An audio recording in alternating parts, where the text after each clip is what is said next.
Hi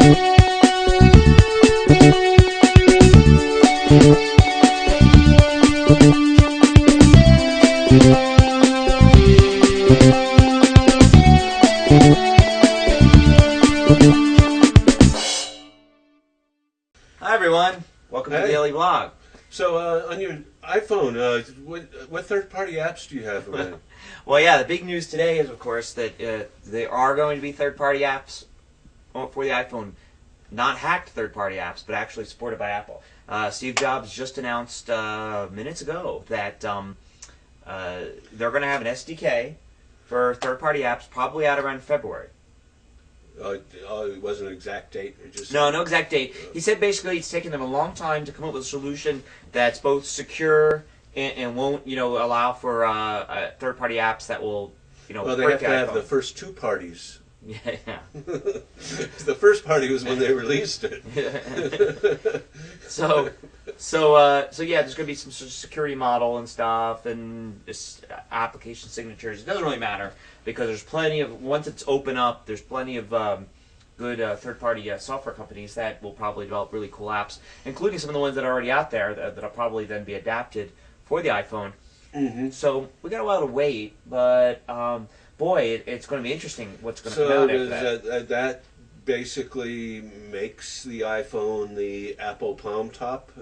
Yes, I would say so. There's especially if hardware can come into play with it, because it's got a really good port. The dock is a really good, interesting port. They should be able to make things like keyboards and cameras and video cameras and all this sort of thing with, or even external memory storage, things like that.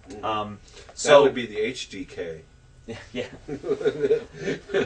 But so then you figure, boy, there'll be all sorts of companies coming out with specialized applications for this. They'll cost money, I'm sure. Almost all of them will. Just like for the iPod, there are. Sure. And the iPod Touch is included in this, by the way. It said iPhone and iPod Touch. But I mean, you think so?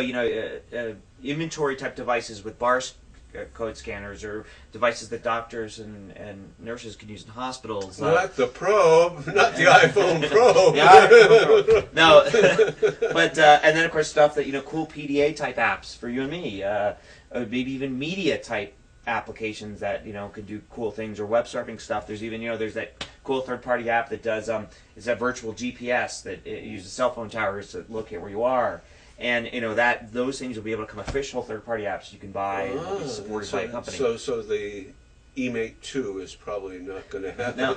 No. I'm thinking this looks pretty good. And boy, I think this is such the right thing for Apple to do. I think this device is going to become so incredibly powerful once third-party apps are allowed. So by the end of 2008. After third-party apps have been allowed most of the year, I mean, there were just going to be some incredible applications for this device. So let's say that the price is now what? $400. $400. Yeah. Okay, and so and there's all this talk about the $100 laptop, and so could this be the $400 laptop for third countries' education and that sort of application? Interesting. No, I don't think so. No, I think the compactness and the multi-touch screen, it's not quite. You could make for what the third world countries are using these things for, mostly for education and communication.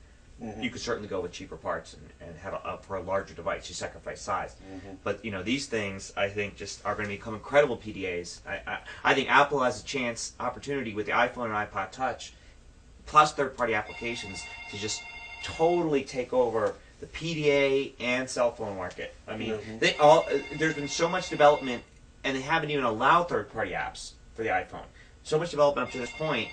Can you imagine? Once it's there's a real SDK out there, how much there's going to be. They're going to blow past all of the other. I mean, there aren't like that many people developing for the other phones. I mean, there's a few companies with business plans and ideas, and they put them in. But the iPhone is just all these rabid developers, just hungry to build things and experiment. It's going to be great. It's going to be wonderful. I guess I'm still not convinced as a user. Maybe if they had a rental program where I could rent one and get addicted to it. If I could rent an iPhone for a week and then say, well, does this make my life that much better or that much easier? I think Apple would probably rather wait until people like you realize that all of your friends have iPhones, and then you just cave in and get one. Well, it was like I held off on iPods until the video iPod came out because and now that you was love the, it. but the video was the killer Yeah. app for me. Before that, Right. Well, now third parties can come out with killer apps daily. So Right. who knows when the one's going to hit for you? Third party All apps right, are on. coming in February. Coming in February.